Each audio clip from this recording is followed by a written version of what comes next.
Bom, boa noite. Vamos iniciar, então, mais um estudo minucioso do Evangelho de Mateus, à luz da doutrina espírita, um trabalho que a gente já realiza desde 2012, com o canal transmitindo para muitas casas, em várias partes do Brasil e do mundo, desde 2016. Hoje nós temos visitantes, os companheiros estão vindo pela primeira vez. É Marcelo, né? Eu ouvi bem? Marcelo e... Como? Kiara. Sejam bem-vindos, tá? O que nós realizamos aqui é um estudo minucioso, detalhado, pormenorizado, aprofundado e sistematizado, e também sequenciado do Evangelho de Mateus. A gente está estudando o Evangelho de Mateus desde o capítulo 1, versículo 1, já estamos no capítulo 19 e hoje no versículo 6, em sequência. Só que a gente estuda um versículo por reunião e, às vezes, mais de uma reunião, o mesmo versículo. A gente pega o versículo, viu, Marcelo? Ali a gente escolhe alguma palavra que seja, assim, decodificadora do versículo, né? Que seja aquela porta de acesso à intimidade do versículo. E a ferramenta que a gente usa, a ferramenta intelectual que a gente utiliza para conseguir fazer isso é a própria literatura espírita. Por isso que não é um mero estudo interpretativo da Bíblia, é um estudo interpretativo da Bíblia usando os autores da espiritualidade maior. Especificamente, a obra de Allan Kardec e a psicografia de Chico Xavier, né? Sobretudo Emmanuel, que é o nosso grande professor aqui. Atualmente nós estamos no capítulo 19, iniciamos no versículo 1, uma sequência de versículos, uma passagem, ou também chamada de perícope, que é ensino sobre o divórcio. Na tradução que a gente mais adota, que é a do Haroldo Dutra, né, da FEB, o título da passagem é Ensino sobre o divórcio. Quer dizer, a gente veio de uma passagem sobre perdão, né, aquela do perdoai não 7 vezes, mas 70 vezes 7. Engatamos com a parábola do credor incompassivo, também tratando sobre perdão e compaixão, e é claro que ia desembocar em algum tema sensível do nosso cotidiano. Porque o Evangelho de Mateus tem essa característica didática, né? Ele não tem uma preocupação biográfica, narrativa, cronológica, não é a preocupação desse autor. A preocupação dele é realmente didática, é encadear os temas e as passagens de maneira que elas transmitam um ensinamento. E às vezes 2 ou 3 passagens vão ser introdução, né, um prólogo pedagógico para uma passagem central. Eu não tenho dúvida de que, nesse caso, a passagem central é a do divórcio, né? Muito do porquê dessa palavra ela ser o epicentro dessa sequência de passagens, a gente vai ver justamente no versículo hoje, que é o versículo 6. Mas vamos ver primeiro o que a gente viu nas semanas anteriores? Bom, o questionamento que os doutores da lei, os fariseus, fazem para Jesus é: qual circunstância, qual situação justificaria o divórcio? Eles não têm dúvida de que a lei mosaica, a Torá, a tradição hebraica autoriza o divórcio. Isso não é a dúvida em questão. A celeuma, a cisão dentro da interpretação bíblica do tempo de Jesus, rabínica, né, dos doutores da lei, era quanto ao motivo, o que justificaria uma situação de divórcio. E existiam 2 escolas rabínicas, a escola do Rabi Shammai e a escola do Rabi, ou Raban, ou Raboni em aramaico, Hillel. Eram 2 correntes interpretativas. O Shammai e os seus discípulos, né, seus mestres que seguiam seu entendimento da Torá, diziam que o motivo deveria ser crítico. Situações muito críticas, como a do adultério, como a da violência doméstica, justificariam o divórcio. A turma do Hillel era um pouco mais flexível, né? Outras situações mais banais, menos críticas, menos drásticas, poderiam permitir, autorizar uma situação de divórcio. De qualquer modo, o que a gente estudou aqui, ao longo das últimas semanas, é que o processo de divórcio na Palestina do século I, né, nos tempos de Jesus, não era um processo fácil e muito menos rápido. Primeiro, ele era oneroso, porque você tinha que contratar os serviços de um mestre da lei, um doutor da lei, especializado no divórcio. Segundo que, propositalmente, intencionalmente, os rabinos do colégio farisaico, do Sinédrio, eles impunham uma série de regras, né? A carta de divórcio, por exemplo, o get, ele devia ser escrito com um papel específico, um pergaminho específico, com uma tinta específica. As testemunhas deveriam ser testemunhas específicas, escolhidas pelo juiz. Enfim, uma série de situações para que, em caso de falha em um desses pré-requisitos, o divórcio seria invalidado. E se um segundo casamento acontecesse sendo resultado de um divórcio mal feito, ou que não seguiu todas essas regras, aí você cometeu um crime capital contra a lei. Dá medo? Dá, mas a ideia era essa. O sujeito ficar com tanto medo de falhar, que ele ia pensar muito, muito, muito antes de divorciar. Entendeu? Aí a gente começa a entender o Hillel. O Hillel falava assim, não precisa justificar muito o divórcio. Não precisa colocar situações muito críticas para o divórcio. Pode ser qualquer motivo. Porque o próprio processo vai cuidar de desestimular ou desencorajar os divorciantes. Vocês entenderam a análise do Hillel?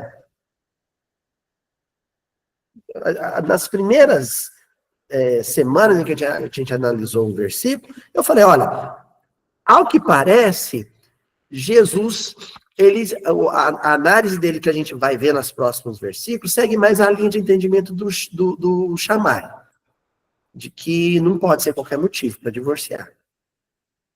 Por outro lado, a gente entende a lógica do Hillel. Não, pode ser. Pode ser qualquer motivo, tenta a sorte. Você pode divorciar pelo motivo que você quiser. Aí tem as citações, né, no Talmud, até porque a comida da mulher é salgada, até porque a mulher acha o marido feio, até por isso pode. Só que, não falha no processo, não. Porque isso pode te custar a vida, ou dela, ou do casal. Entenderam?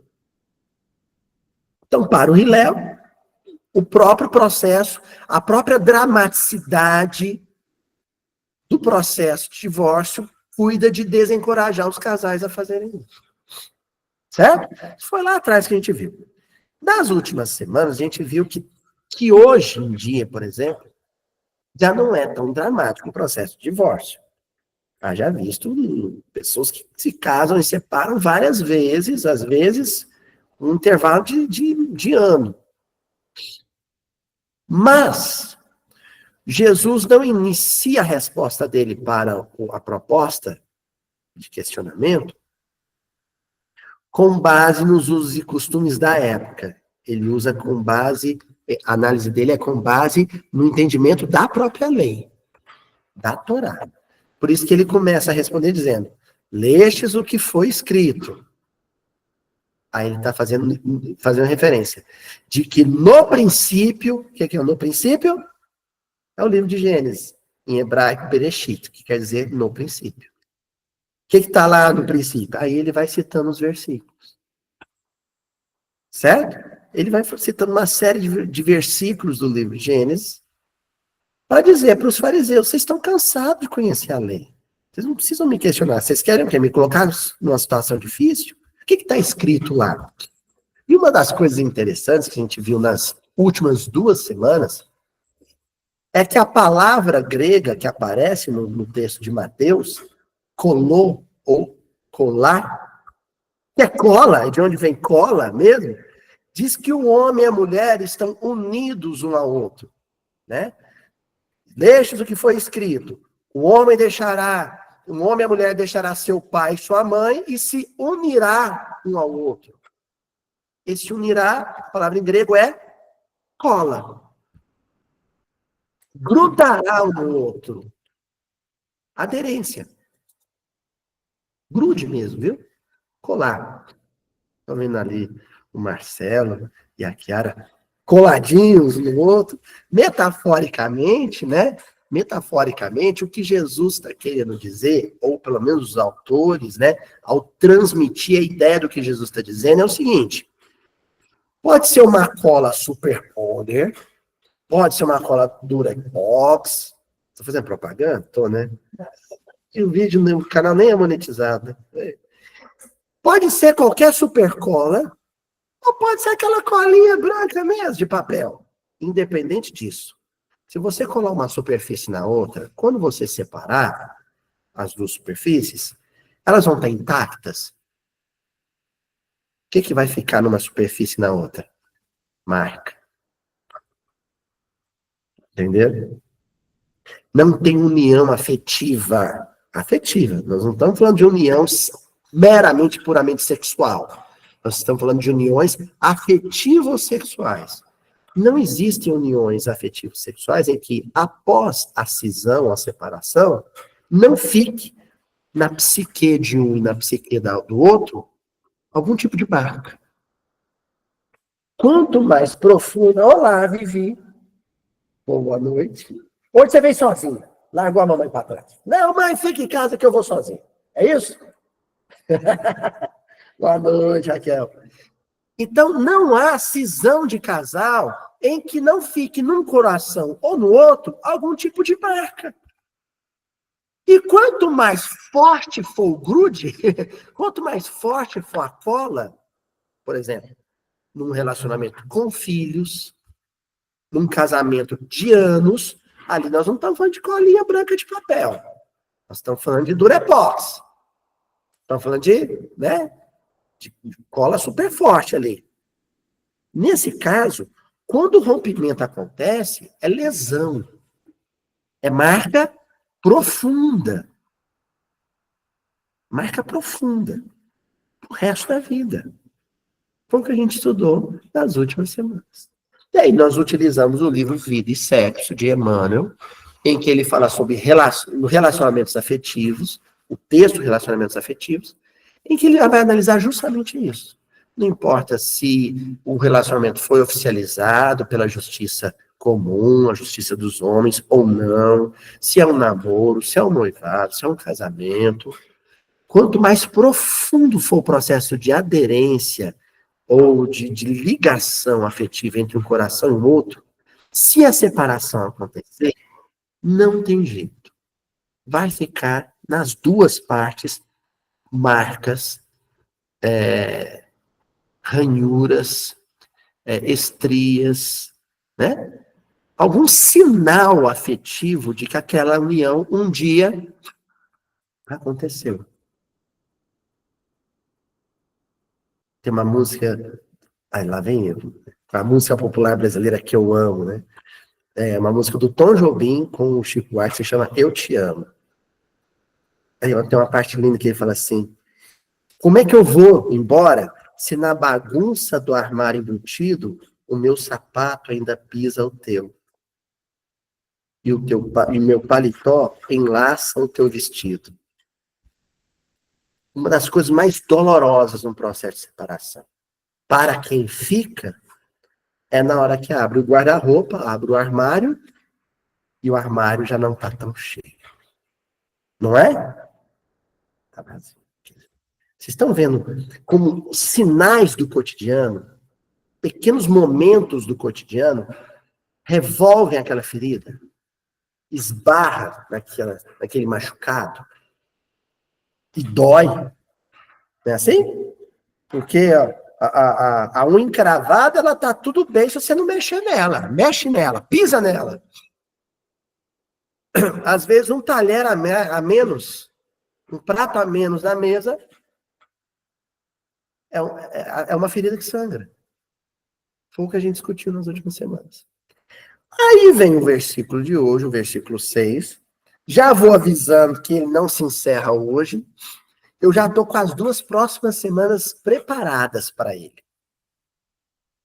Hoje nós vamos a Emmanuel. Na semana que vem vai ser André Luiz.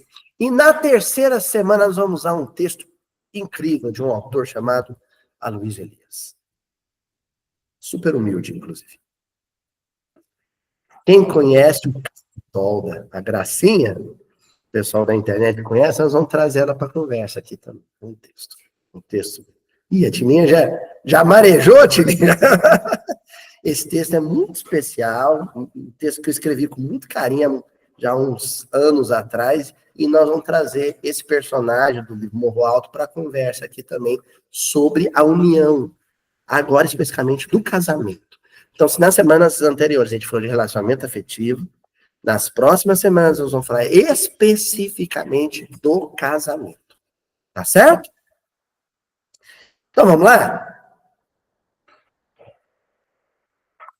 Feita a introdução, versículo de hoje, versículo 6, capítulo 19 de Mateus. De modo que não são mais dois, mas uma única carne. Portanto, o que Deus juntou, e aí o Haroldo pôs entre colcheias, no jugo, não separe o homem. Vou repetir. De modo que não são mais dois, mas uma única carne. Portanto, o que Deus juntou, não separe o homem. Certo? O que nós vamos fazer?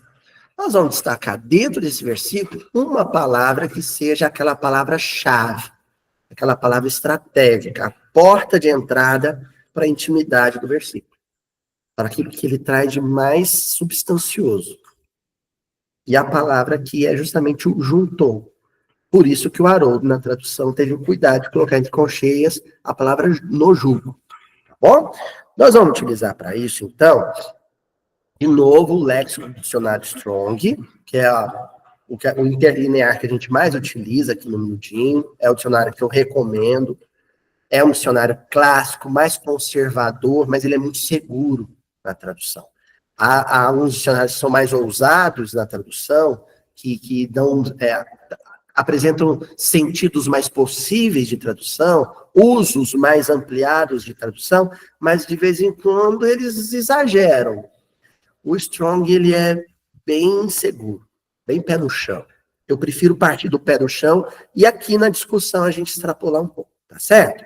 Bom, essa palavra, juntou, que o Haroldo traduziu como juntou, né? Que é o siseugmimi, grego, siseugmimi, né? Quer dizer juntar, quer dizer unir, no caso do laço matrimonial, mas também quer dizer prender a um jugo. Não é jugo, é jugo. Quem sabe o que é isso? O pessoal da roça sabe. Oi? É isso mesmo. Nossa, parece que não é muito romântica essa tradução, né? Mas é exatamente isso. Entendeu por que o Haroldo colocou no jugo? A moçada não sabe o que é isso, então já nós vamos ter que dar uma explicação didática. Então vamos lá. Raquel tá ali. É o seguinte, quando você tem um carro de boi, os bois eles se organizam no carro em pares, né? Assim, Jadel?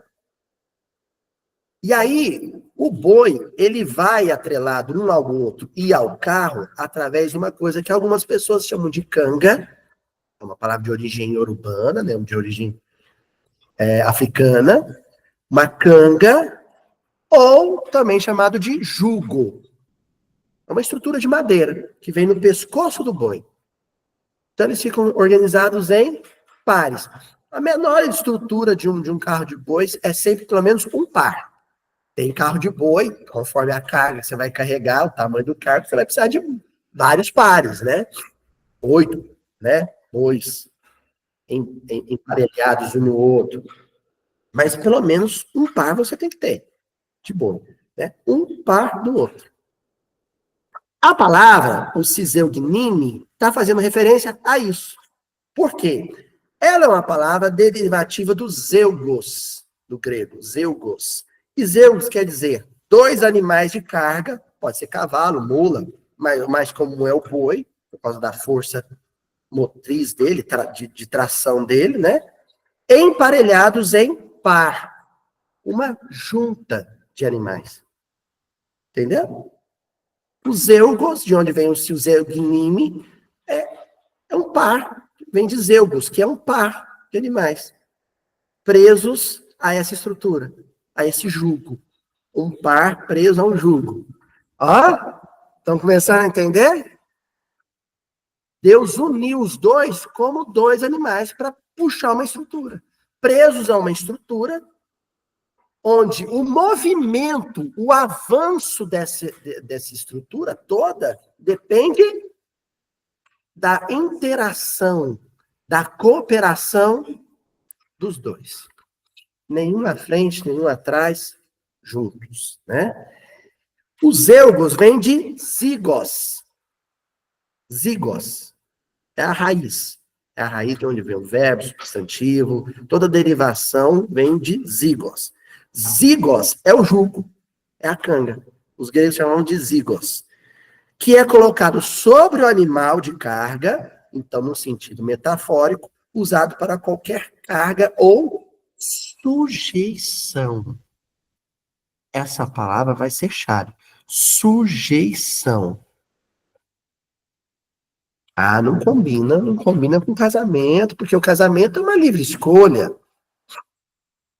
O que está em pauta hoje, até a hora da gente ir embora, é o quanto é uma livre escolha e o quanto é fruto de todo um movimento, toda uma dinâmica de estruturação ou de organização desse par. Uma dinâmica que tem suas bases, seus alicerces em experiências pretéritas, que tem suas bases da intervenção mínima que os espíritos fazem. Livro dos Espíritos. Os espíritos interferem em nossas vidas? Qual a resposta? Muito mais que imaginei. Não é totalmente, não é 100%, mas interferem bastante no planejamento reencarnatório. Não é assim? Aliás, quando a gente falou aqui do casamento judaico, né, os meninos não estavam aqui presentes, né, a gente contou lá a história bonita, né, o entendimento do Talmud, de que quando uma menina nasce, um menino, né, ou se a gente pensar nas relações homoafetivas, né, um outro menino, uma outra menina, nascer em um outro lugar predestinado para ele. E aí vem aquela história, né, que eu falei das árvores, né, família, na antiguidade, né? A família plantava uma árvore para um, uma árvore do outro, porque quando eles iam se casar, a tendinha onde eles iam se casar era feita com a madeira da árvore de um e da árvore do outro, para simbolizar que a essência de um e a essência do outro se uniu, se desfez, para virar uma estrutura só. A estrutura do lar. Bonito isso, né? Quer dizer, tem planejamento nisso. Um menino para uma menina. Um par para outro par. Um boizinho para o outro boizinho, ambos sujeitos a uma mesma estrutura. Esse processo de sujeição kármico, afetivo. Oi? Isso. É isso que é importante mencionar, Sademo, o senhor falou bem. É uma estrutura complexa. Um carro de boi é uma estrutura complexa. Porque se você não respeitar a estrutura, o carro ou ele não se movimenta, ou ele movimenta troncho. E o que compromete a segurança e o bem-estar, ou da carga humana transportada, ou da carga fixa. Dona Joana, está começando a fazer sentido para a senhora por que o conto do Morro Alto chama carro de tolda? Tem nada fora de lugar ali. A ideia de que o casamento é um grande carro de tolda. Carro de tolda é o carro de boi coberto. Tá? O carro de boi coberto, porque é para transformar. O carro de boi, o carro de tolda, que não vai transportar saco de arroz, saco de fubá, ele vai transportar gente.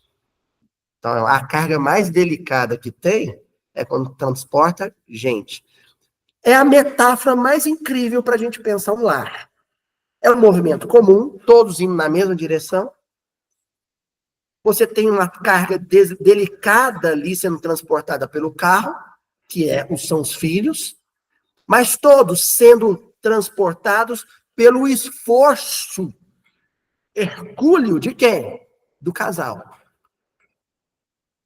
Aí eu te pergunto, Sueli, Se um desses boizinhos solta a canga e dá no pé, quem tem que puxar o carro de boi? O que ficou. E geralmente, numa sociedade patriarcal, é quem? Quem, Raquel? Quem? A mulher. A esposa. Normalmente é. Tem o Kramer versus Kramer, né? O Dustin Hoffman teve que subir lá. Mas, fora situações excepcionais, normalmente o boizinho que vai ficar suportando aquele cargo, aquele carro toldado, é o boi que fica.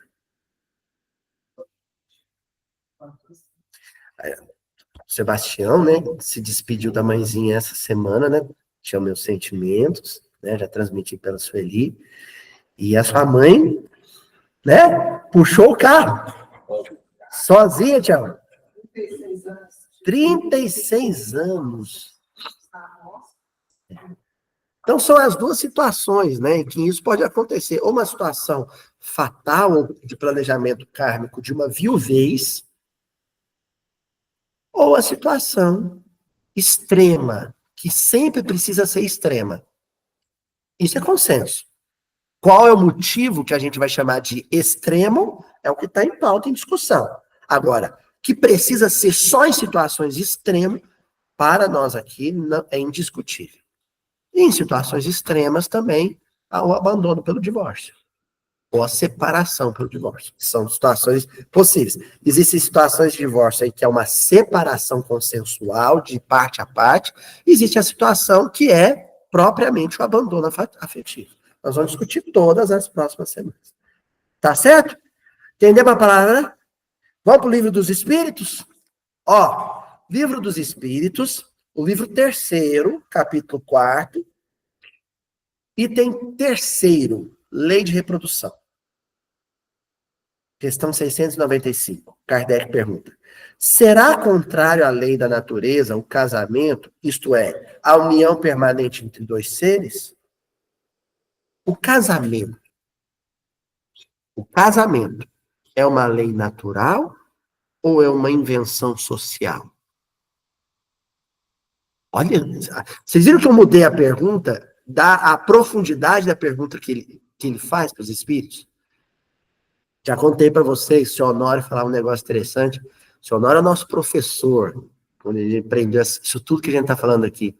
O senhor Honório Abreu falava assim: quando eu li os livros dos espíritos, eu não sei o que é mais inteligente, se é a resposta dos espíritos ou as perguntas de Kardec.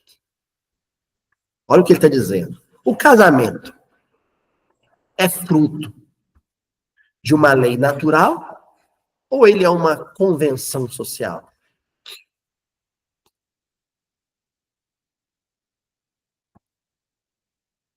A gente dá a pausa, mas vamos para a resposta dos espíritos, para a gente não ficar no eu acho que, né?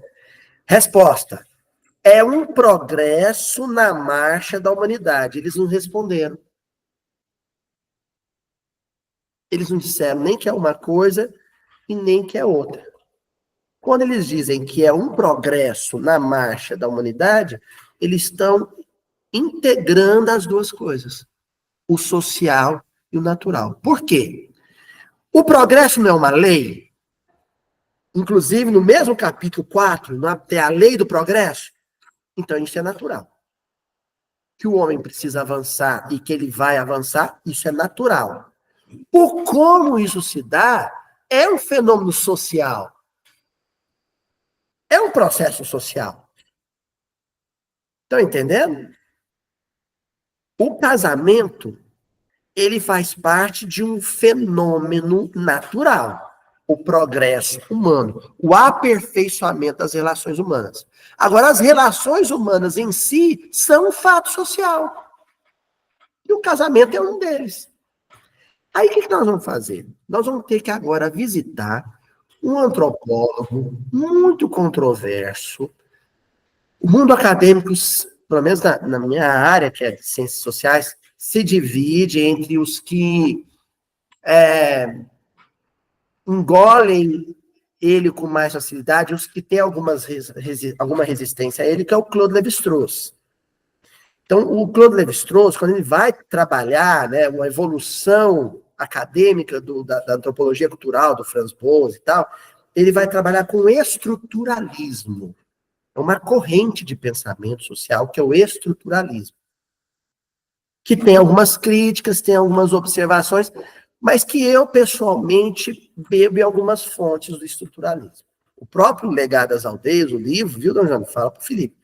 Tem muito do Claude Lévi-Strauss ali. O que o Claude Lévi-Strauss ele fez? Ele foi visitar várias tribos em várias partes do mundo. As sociedades ditas mais simples, sociedades aldeãs, sociedades tribais.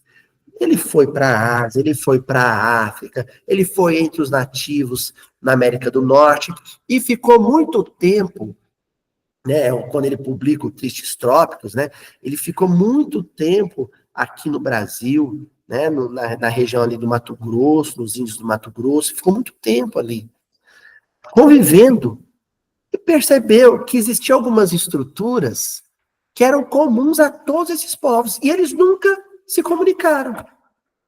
Olha só que interessante, assim, existem algumas estruturas que eu percebi que eu encontrei em todas essas tribos, mas elas nunca se comunicaram. O cara do Xingu nunca trocou figurinha com um cara da tribo Banto lá no interior da África. No entanto, tem estruturas que eu encontrei no Mato Grosso e tem estruturas que eu encontrei no interior da África. Dentre elas, a união conjugal, o casamento. Vocês entenderam por que eu trouxe o Claude Lévi-Strauss aqui para a conversa? O casamento. Aí, seu Adel, eu sei que umas semanas atrás o senhor levantou essa pauta, como eu sabia que eu ia chegar aqui, eu guardei para esse momento. Não vai estar em discussão se é politeísta ou se é monoteísta. Kardec acaba perguntando sobre isso, inclusive nesse trecho do Livro dos Espíritos. Mas nessa questão 695, não é isso que ele está discutindo. Se é politeísta ou se é monoteísta, não. Qual que é melhor? Não é isso que ele está discutindo. O que ele pergunta para os espíritos é, a gente pode dizer, e olha que muito antes o Claude Lévi-Strauss, hein? A gente pode dizer que o casamento, enquanto um fenômeno, um fato social, ele é algo comum ao progresso humano em qualquer cultura, em qualquer época. E os espíritos vão afirmar que este fato social está atrelado ao que eles consideram como progresso, que é diferente do que outros vão considerar progresso. Os espíritos aqui não estão falando de progresso econômico, não estão falando de conquistas políticas, eles estão falando de conquistas de avanço no campo da interação social, da regra de boa convivência, os valores ético-morais. No que diz respeito à coesão entre os pares sociais, o casamento é vital. Em todas essas culturas, em todas as épocas.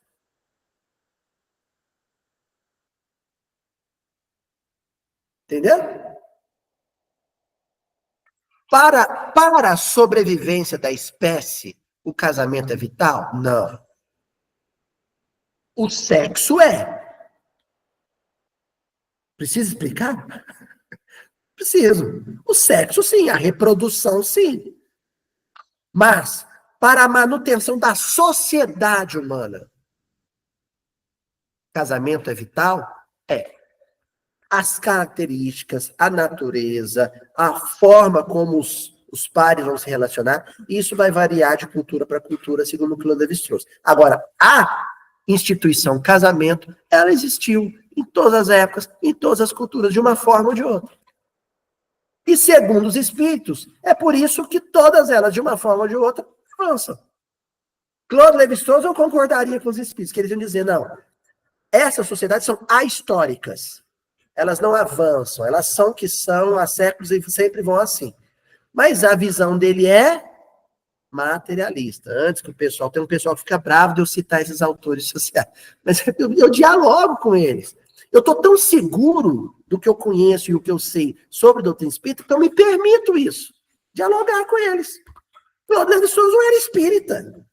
Ele não ia achar que a sociedade do Xingu está avançando. Mas um espírita vai. Mas eu concordo com ele quando ele afirma que existem estruturas que são humanas. não são nem chinesas, nem árabes, nem brasileiras. Elas são humanas. É o João Guimarães Rosa, né? O que existe é homem humano, travessias. Tá claro isso? Aí Kardec pega e pergunta na 696. Que efeito teria sobre a sociedade humana a abolição do casamento? É como se ele afunilasse a questão anterior. É como se ele dissesse, explica melhor essa noção de progresso. E o contributo do casamento para esse progresso ético-moral. Eu não vou separar ética de moral aqui, viu, gente? Isso é uma discussão filosófica interminável. Não vou separar ética de moral. Ético-moral. E os espíritos respondem. Seria uma regressão à vida dos animais. Em síntese, o que nos faz humanos? A experiência social dentro dessas estruturas. E o casamento é uma dessas estruturas. Os animais, no reino animal, existem a formação de pares? Sim, existem. Mas a formação de pares com objetivos afetivos, de relação afetiva? Não. A ararinha azul, que tem, né, o mesmo parzinho a vida inteira, ela não ama. Vou dar uma notícia não muito feliz para o pessoal que romantiza o filme Rio, né? O Blue e a Jade. Não, a ararinha azul, ela não ama a outra ararinha azul. Ah, mas eu tive um casal de cachorrinho que quando um morreu, o outro adoeceu. Aquilo não é amor, gente. Não é amor. E se você acha que é amor, é porque sua visão de amor, ela é muito exígua. Muito restrita. O amor é um negócio muito complexo. Muito complexo. Tanto que eu não falei que os casais humanos se unem por amor. Falei? Eu falei que se unem por afeto. E se unem por afeto para construir uma coisa muito mais complexa e muito maior do que um simples afeto. E é o amor. Em uma existência, impossível. Em uma existência, não constrói. Mas nem se for um casamento de 80 anos, nem se for um casamento de 150 anos. Nem assim. De tão complexo que é. Mas então a gente casa por quê? Porque precisa construir o amor. E tem que construir a partir de um primeiro patamar de parede. Agora, você não pode levantar meio palmo de parede, Adriano, e achar que construiu a casa. E você vai fazer isso um dia. Faz, Toizinho. Você faz o telhado um dia? Ah, para que eu perguntei? Ele faz, né? Ele faz. Faz, Toizinho? Não faz. É um processo. Certo? Bom, lido o Livro dos Espíritos, conhecendo o Livro dos Espíritos, vamos então para o texto que comentam essas duas questões. Que está no livro Vida e Sexo, capítulo 7. Olha o número do capítulo. Sim, é cabalístico. Eu já mostrei em outros estudos como Emmanuel estruturava numericamente os seus livros. Hebraísmo puro, viu, gente? E aí, nesse capítulo, o número 7, o título do capítulo é Casamento. Semanas anteriores, relações afetivas. Nesse, casamento. E ele começa, olha como esse texto comenta o versículo que nós estamos analisando. O casamento, ou a união permanente de dois seres, lembrem-se que nesse mesmo livro ele tem um texto chamado namoro. E ele, quando vai definir o namoro, ele fala assim, o namoro traduz por suave encantamento. Ele fala. É um suave encantamento. É um encantamento. Todo encanto, uma hora, acaba. Mas o namoro acaba. Mas eu conheço gente que depois que namorou, casou. Não, o namoro acabou. Aí virou uma outra coisa. Ah, mas a gente tem que continuar a namorar depois que casa. Não, casamento é outra história, viu, gente? Você pode manter um romance. Um romance. Mas namoro é namoro. E o que caracteriza o namoro, e ele é bom por isso que ele é bom, é a leveza. A leveza. Namoro serve pra isso. A irmã falou assim: tem que namorar, viu, gente? Tem que namorar. Mas o namoro é só isso. É só isso. Namoro, quando começa a ficar pesado, ele tem que acabar. Ou ele tem que virar casamento, ou ele tem que virar nada. Minha irmã já estava 7 anos namorando com meu cunhado. Tinha uma parte do sofá nosso que era afundada, é onde ele sentava. E já tinha entrado naquela fase que não saía para passear, não, sabe? Passava o dia lá. E brigando. Brigava, fazia as pazes. Meu pai à noite fazia o despertador, viu, Tiago? Ele ia pôr o relógio para despertar pro meu cunhado, ó, e para a casa dele. Não é assim? Aí tem uma fase que eles estavam brigando tanto, que meu pai chamou os dois e falou assim: que dia que vocês vão casar? Ou casa ou termina. Meu pai falou. Aí eles marcou o casamento, casar, parar de brigar. Então, namoro, quando começa a ficar pesado, tem que virar alguma coisa ou não virar nada. Virou casamento? Aí é o que o Emmanuel está dizendo. É uma união permanente. O contrário do casamento é o divórcio. Mas enquanto for casamento, tem um caráter permanente. É para durar anos. Quando você casa para durar anos. Pode até não durar. A gente vai ver isso nas semanas seguintes. Mas quando você casa, no dia que você casa, o que você está esperando? Qual é a expectativa? Uma semana? Ninguém casa para. Ah, vou ficar uma semana casado. Não. Você casa querendo a vida inteira, ué. Até que a morte o separe, ou mais, né? Ou nem isso, né? Bom, aí ele fala assim: como é óbvio, implica um regime de vivência pelo qual duas criaturas se confiam uma à outra no campo da assistência mútua. Aí eu sublinho os trechinhos aqui, viu, Marcelo? Né? Quando vai para a internet, aí lá tem os slides com os textos, para quem queira assistir depois, calma. Então vamos lá. Primeiro, um regime de vivência. Regime de vivência juntos tem um nome. A gente pode resumir numa palavra. Convivência. Convivência. Vivência é uma coisa individualizada.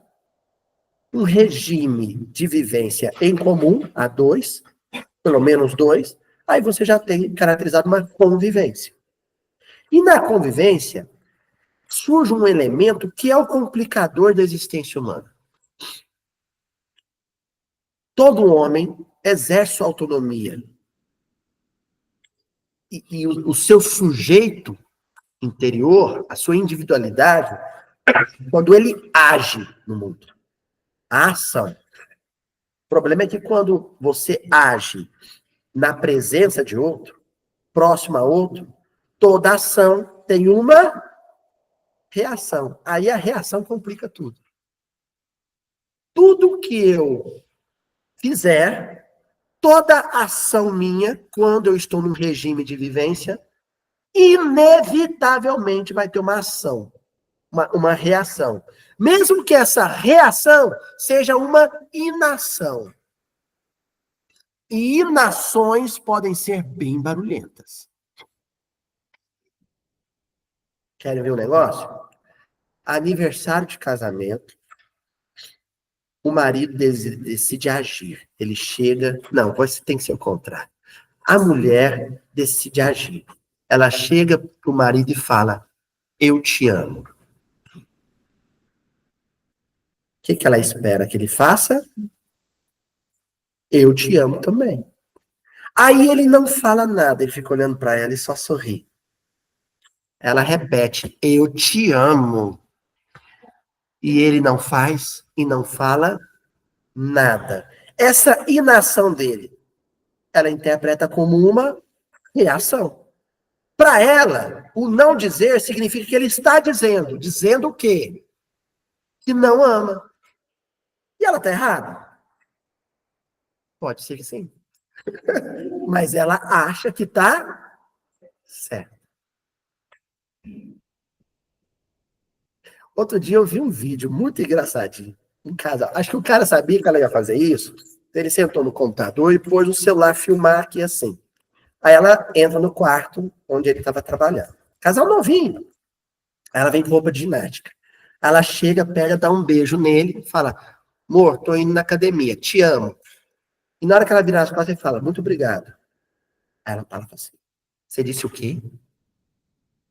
Aí ele fala assim: muito obrigado. Né? Muito obrigado por quê? Muito obrigado por você me amar. Ela assim: eu te falo que eu te amo e você diz muito obrigado. Você quer morrer, é?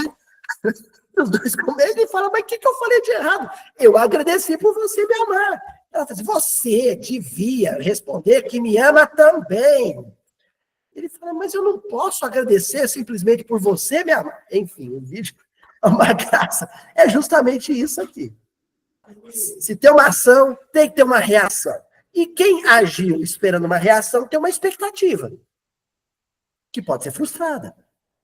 Para, Liz. Idem, né? Idem. Dizia idem. E ela não gostava do idem, né? Ghost, clássico, né? Da sessão da tarde, né? Bom, o Emmanuel diz assim: se confiam um ao outro. Se confiam um ao outro. O meu humor vai depender todos os dias do humor dele. Não tem jeito. Se você casou, o humor do outro vai interferir no seu. Então, isso, dividir o mesmo quarto, o mesmo teto, é o maior ato de confiança de um ser humano em relação ao outro. Por isso que se diz que certas amizades, né, às vezes vão dividir um apartamento, vira casamento. Vira casamento. Porque você vai ter acordar alegre e o outro vai estar triste, a sua alegria pode mudar a tristeza dele. Ou pode tornar a tristeza dele menos dolorosa. Se você está triste, o outro está alegre, você pode arruinar a alegria dele. Ele pode ficar pode ficar triste com você, ou ficar mais triste do que estava. Enfim, se o humor interfere no outro, permitir que o humor de alguém interfira no seu é um ato de confiança. Então você se confia ao outro, confia o seu astral ao humor do outro. Isso é casar. O pessoal solteiro, talvez está pensando, eu vou pensar melhor nesse trem. O negócio é sério demais, né? E aí o Emmanuel vai dizer, e a assistência mútua? Então ele cita as duas coisas. Primeiro, a confiança, um ato de confiança. Um confia no outro, ou confia ao outro, a sua vida, o seu humor, o seu temperamento. E, considerando que o outro, por fatores externos, alheios ao casamento, não esteja bem, o primeiro refúgio, o primeiro SOS, o primeiro socorro, ele espera partir de quem? Do par afetivo, do cônjuge, da esposa, do esposo. O Emmanuel fecha, ele define muito bem casamento. Pronto, isso é casamento. Se tá no papel, não tá. Se tem aliança, não tem. Eu não tenho. Eu engordei demais. Minha aliança não me serve. A da Juju também. Ela tirou a dela antes de mim. E eu sofrendo. Ela fazia, guarda aí. Eu guardei a aliança. Se tem aliança, não tem. Se não tem. Se dorme na mesma cama ou não dorme. Eu sei de casal que não deu certo. Separou a cama, separou até o quarto, mas é casal. Se tem isso aqui, ó, o regime de vivência, se confia um ao outro, rolando uma assistência mútua, isso é casamento. Acabou. É casamento. Se é homoafetivo, se é heteroafetivo, se é de mais velho com mais novo, da mesma idade, não importa. Se é de religião diferente, não importa. É casamento. Certo? Por isso que se diz que existem, né, um questionamento de curiosidade, muita gente que começa na doutrina espírita. Tem casamento no mundo espiritual? Sim. Se houver no plano espiritual, entre dois espíritos, um regime de convivência, de confiança mútua, existência mútua, casamento. E aí, na obra do André Luiz, há casos e casos e casos, né?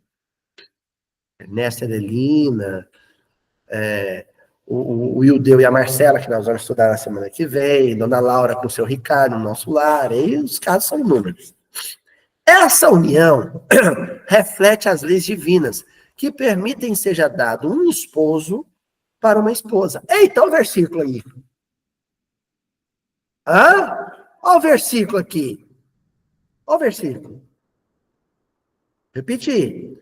Leis divinas que permitem seja dado um esposo para uma esposa. Um companheiro para uma companheira. Um coração para outro coração. Quem percebe a sutileza do Emmanuel aqui? 2 vezes ele cita gênero. No masculino e no feminino. Aí ele fala, um coração para outro coração e vice-versa. Olha a sofisticação. Esse texto é um texto de 1970. O que o Emmanuel está antecipando aqui? Relações homoafetivas. E ninguém percebe a delicadeza do texto dele. A complexidade do texto dele. Um esposo para uma esposa, um companheiro para uma companheira. Ele fala também sobre situações em que não há o casamento oficial. E depois encerra dizendo, um coração para um coração. É um coração para outro coração? Ponto final. Coração não tem gênero. Coração não tem gênero. Ó.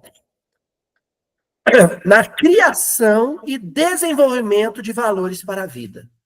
Criação e desenvolvimento de valores para a vida. Aí que entra a importância do casamento para o chamado progresso ético-moral da sociedade.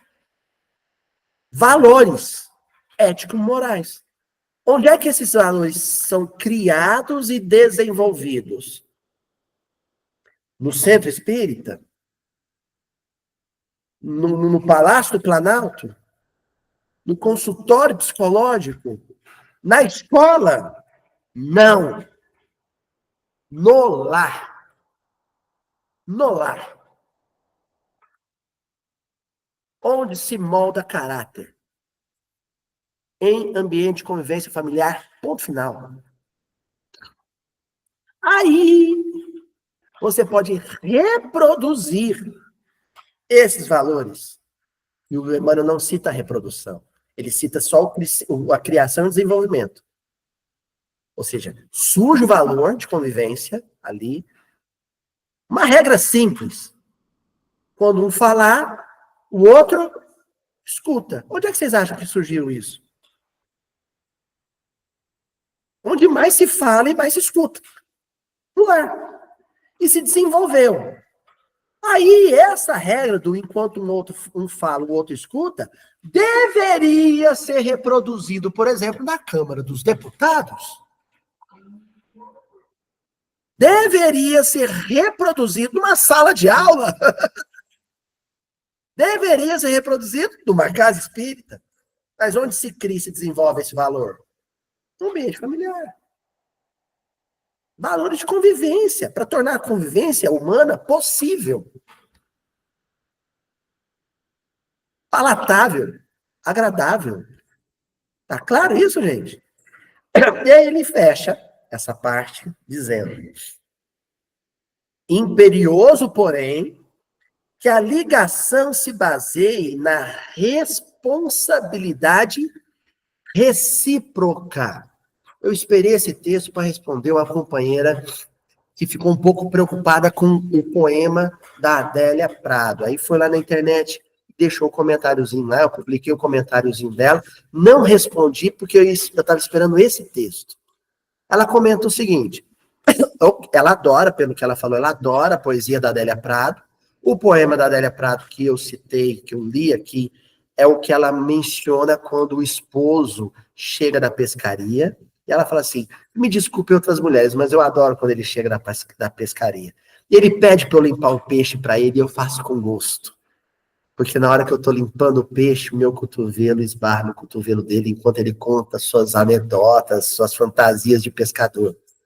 E é um momento lindo entre nós dois.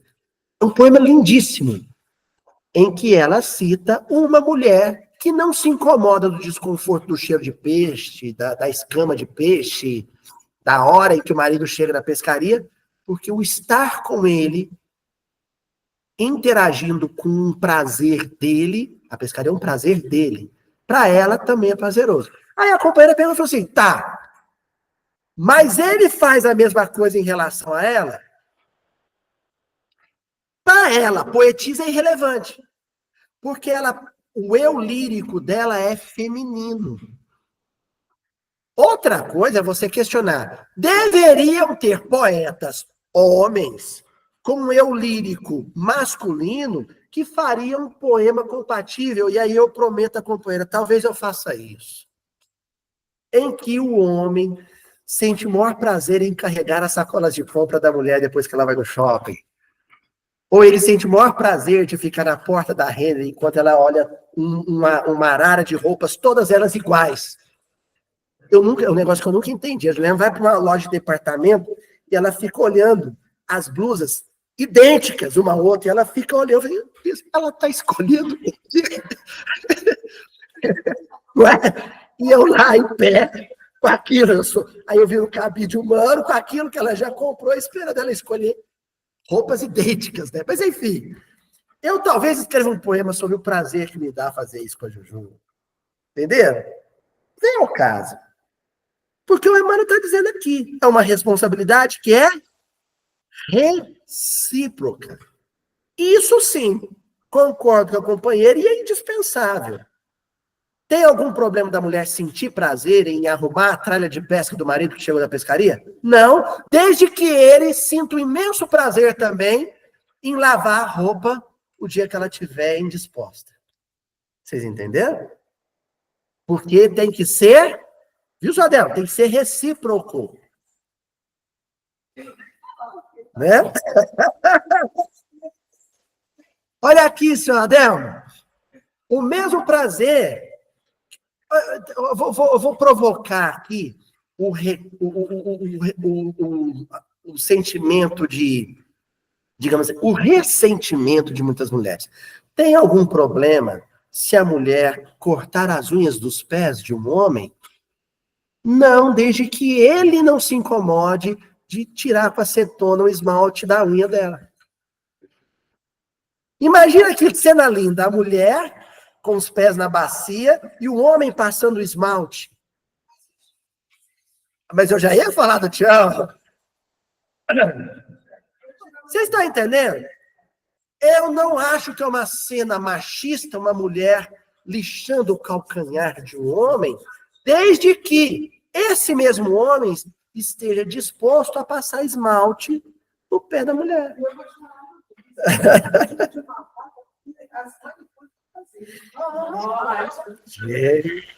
Ele vai dizer, eu sei de um homem chamado Sebastião, que quando a mulher vai para a casa espírita numa tarefa que é a da costura fraterna, fazer enxovalzinho, ele senta na máquina de costura do lado e costura com ela. Não é isso? Eu já ia citar este homem maravilhoso. E ele existe, se chama Tchau. O nome é másculo, olha só. O nome viril. Tchau. Ó, eu me lembro, minha mãe internou, ela tem uma trombose. E ela internou, e aí eu fui ser ela tem um filho, uma filha, né, um casal, mas minha irmã estava trabalhando, e na época eu só estudava, estava grávida, inclusive, né, minha irmã, e eu estudava, tinha essa possibilidade. Então, eu era o acompanhante da minha mãe. E aí eu estava meio entediado, já tinha lido tudo que eu podia ler, já não tinha mais o que ler. Aí minha mãe estava bordando ponto de cruz. Aí eu falei, mãe, você me ensina? E ela me ensinou. E ela me falou de um segredo, o avesso. Né? O avesso tinha que ser perfeito. Então, eu me esqueço que um dia que chegou, as enfermeiras chegaram no quarto para cuidar da minha mãe, e eu estava fazendo meu bordado de ponto de cruz de avesso perfeito, viu? Não é a mãe. O meu avesso é perfeito. Dela não é, o meu é avesso perfeito. E isso marcou a minha vida. Quer dizer, minha mãe estava fazendo, sabe o quê? Me preparando para o casamento.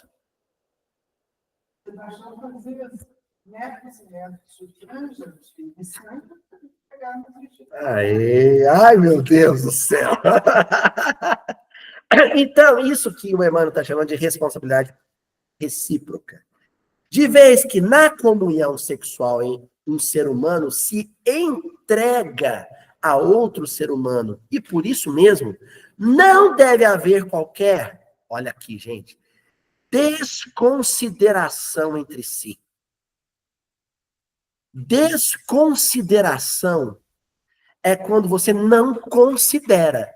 E considerar é reconhecer no outro os mesmos sentimentos e os mesmos anseios que te torna humano. Ele é humano tanto quanto eu, porque os mesmos sentimentos e os mesmos anseios que eu tenho como ser humano, o outro tem também. Então eu o considero humano. Agora, quando eu me relaciono com o outro como se o outro fosse uma coisa ou um bicho, o que eu estou fazendo? Eu estou desconsiderando. Outro dia eu também vi um vídeo num casamento, uma trollagem no dia do casamento. Gente, só uma mulher pode descrever o que é o dia do casamento para ela. E aí o casal foi para uma área externa, no clube, não sei, perto de uma piscina. Você viu esse vídeo? E os dois foram para a sessão de fotos. Uma mulher fica no salão horas e horas se preparando, se maquiando. E aí, assim que os dois tiram a foto abraçado, fingindo que estão beijando, sabe o que ele faz? Joga ela na piscina para fazer graça para os amigos. Mas já tinha casado, tinha acabado de casar. Aí, num outro casamento, vídeos de noivos meninos, né? Não, um Chico de 6 anos é muito mais educado. Que aí, na hora que o casal vai partir o bolo de casamento, ele pega a cara da moça e joga a cara dela no bolo. Sabe o que é isso? Desconsideração. Para ele, ela não é uma esposa, ela é uma coleguinha do colegial. E olha que na minha sala de aula, se um colega fizer isso com uma colega, né, tia Adriana? Enfrentará a ira de um professor veterano. Vocês estão entendendo o que ele está chamando de desconsideração? E, quer dizer, se ali aconteceu isso, quer dizer que ao longo da vida de casal vai acontecer muitas outras coisas parecidas, semelhantes. E são manifestações de desconsideração. Sair sem o outro. Ah, mas é possível que os dois tenham o seu espaço, o seu momento? Sim, é possível, desde que seja consensual e não imposto. É importante que a mulher saia com as amigas, tenha um momento dela com os familiares, sabe? Sim, e idem os homens. Mas desde que isso seja um processo consensual, que seja debatido, mesmo que seja desgastante, mesmo que seja um processo aflitivo, mas tem que ser fruto do diálogo, nunca da imposição de uma vontade sobre a outra. Isso não.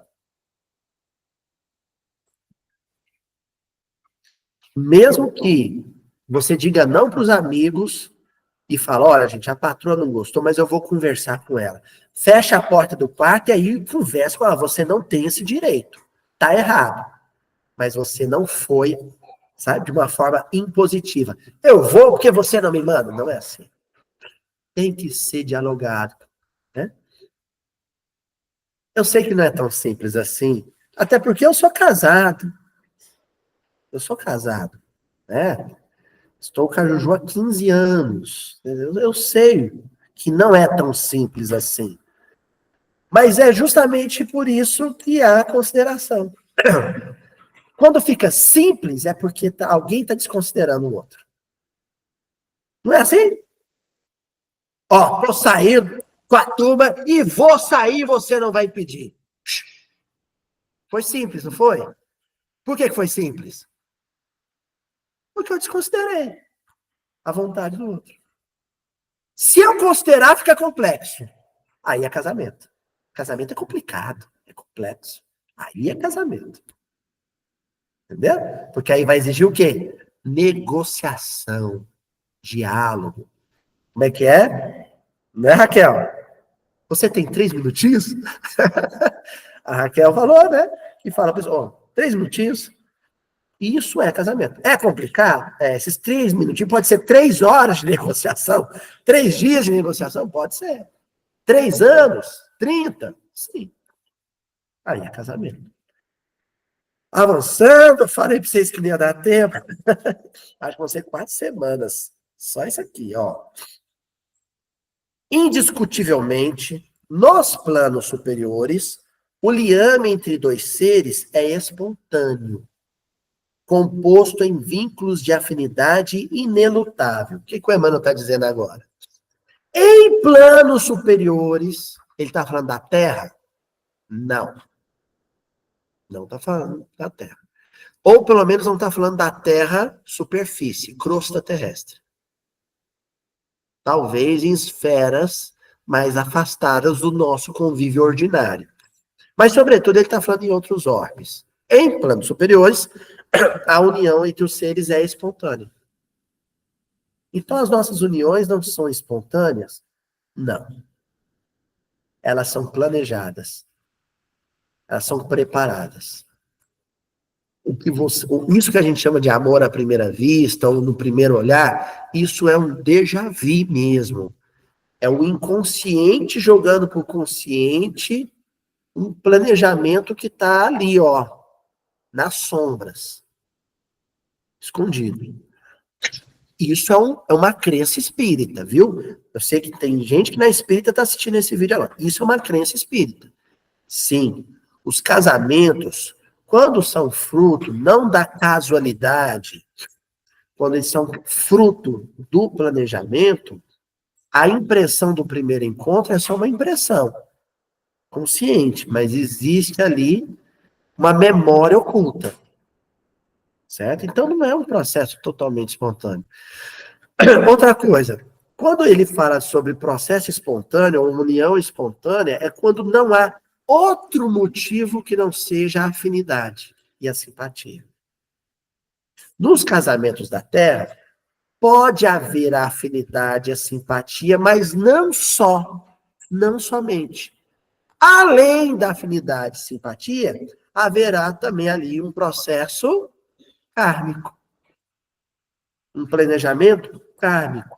Por quê? Porque tem filhos. E esses filhos, a vinculação deles com os pais pode ser uma vinculação de dívida kármica. Então, você não está só casando porque gosta dele, porque quer. Você também está casando porque precisa ser com ele ou com ela. Então, não é tão espontâneo assim. Vocês entenderam? Aí o Emmanuel acrescenta. Na Terra futura, na Terra do futuro, as ligações afetivas obedecerão a idêntico princípio. No futuro, vai ter uniões na Terra onde o único motivo para estarem juntos é a simpatia e a afinidade. Não existe mais o que ser resgatado. Milhares de criaturas... Perdão, eu pulei uma parte. Na Terra do futuro, as ligações afetivas obedecerão a idêntico princípio. E, por antecipação, milhares de criaturas já desfrutam no próprio estágio da encarnação dessas uniões ideais. No futuro vai ser regra, mas no presente já existem exceções. Raríssimas exceções de uniões onde existe a simpatia e a afinidade? Não. Essas são muitas. Eu estou falando de uniões onde só há afinidade e simpatia. E não há qualquer processo kármico entranhado na convivência. Entendeu? Eu estou falando de filhos. Tá? Quando vocês lerem Paulo e Estevão, Áquila e Prisca é um casal onde ali é só afinidade e simpatia. Públio Letros e Lívia. Não são. Não é esse caso. Não. Ali, além da afinidade e simpatia entre os dois, existe um processo kármico, em que ela tenta resgatar ele da sombra espiritual, e no meio dos dois está ali a Flávia, tá, né, resgatando algumas coisas. Então, ali não é só afinidade e simpatia. Esses casais são a maioria. Aí o Emmanuel pega e fala assim, milhões de almas jazem no planeta arraigadas a débitos escabrosos. Débitos escabrosos. Ou seja, a capivara do sujeito é suja. A união dos dois é porque os dois têm culpa demais no cartório. Aí, olha os detalhezinhos do texto do Emmanuel. Ele fala que é milhões de almas. Só que quando ele escreve o texto em 1970, eu tive o cuidado de olhar, a população mundial era de 3,5 bilhões de pessoas. Entendeu? Ou seja, esses casais não atingiam nem 1/3 da população de encarnados. E o Emmanuel diz que lá no livro, no Consolador, ele fala isso, no Opinião Espírita tem um texto que fala disso, no Voltei também menciona que em torno de 28, 30 bilhões de espíritos ligados à Terra. Então, a gente fica com a ideia de que todo casamento é sofrimento, é a união de espírito das trevas, com o espírito das trevas resgatando crime do passado. Não, ele fala que é uma quantidade em torno de milhões de casais. Ou seja, não chega a 1 bilhão de espíritos, num momento em que na Terra tinham 3 bilhões de encarnados. Ô, Luiz, então qual que é a maioria dos casais? Não vamos chegar ali, calma aí. Perante a lei de causa e efeito, esses, os débitos escabrosos, inclinadas que ainda são ao desequilíbrio e ao abuso. Desequilíbrio e ao abuso. Casais desequilibrados. As chamadas famílias disfuncionais. Vocês estão entendendo? Nós não estamos falando de casal que briga. Todo casal briga. Nós não estamos falando. Só os únicos casais que não brigam é aqueles tais exceções, afinidade, simpatia pura, não tem karma do passado. Todo casal briga. Não é disso que nós estamos falando. Nós estamos falando de casais onde reina o desequilíbrio e o abuso. Vocês estão entendendo? Exigem, esses casos, severos estatutos dos homens. O que o Emmanuel está dizendo? Nós estamos falando de casais, de famílias, onde a própria lei humana, o juizado, tem que interferir. Porque a vida de um casal é um negócio, é vida privada. Quando o Estado precisa entrar no meio, Adriana, é porque a coisa ali está muito bagunçada. E o Emmanuel está dizendo, na Terra da década de 70, esses casais não chegam a 1 bilhão. Alguns milhões. Tá claro? Severos estatutos dos homens para a regulação das trocas sexuais que lhes dizem respeito, de modo a que não se façam salteadores impunes na construção do mundo moral. Olha, nós estamos começando aqui, mas assim, eu levantei a pontinha do véu de quais são as situações que vão justificar o divórcio. Estão começando a entender? Nós estamos falando desses casais, onde a disfuncionalidade da vida familiar é tanta que o próprio Estado tem que interferir. Tomar guarda de filho, medida cautelar. Não é assim? Nós estamos falando de situações assim. Então, o espiritismo é contra o divórcio? Não, de jeito nenhum. E divórcio salva vidas, viu, gente? Divórcio salva vidas. Divórcio salva a vida de crianças. Mas isso é as próximas reuniões. Hoje, o que o Emmanuel está querendo dizer é que a maioria dos casais da Terra, a maioria dos casamentos da Terra, como o meu, como de muitos de vocês e muitos que acompanham aqui, são resultado da afinidade e da simpatia. Um gosta do outro.